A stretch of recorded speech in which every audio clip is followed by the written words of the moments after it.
Ano yan? Di pa nakamatay yan? Hindi. Yung sa ano yan, yung sa kahoy. Yan, nagapangako. Yan. Dati kakas eh. Sa inyo? Oo. Tingin nga.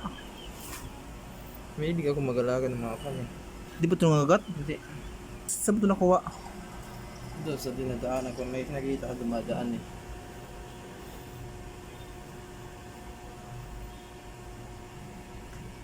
Bakit walang sapot? Hindi rin sapot yan. Ano? Sige daw, sabong natin. Sabong.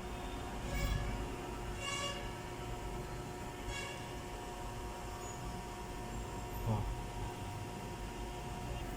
Ito, pan lang to eh. Pang bahay lang to, na insekto. Ayan. Anong tawag sa inyo nito? Kung alam tawag yan eh. Sa amin, tibaraw eh. Tibaraw ba? Pero Tambaraw? hindi yan nakamatay. Hindi naman.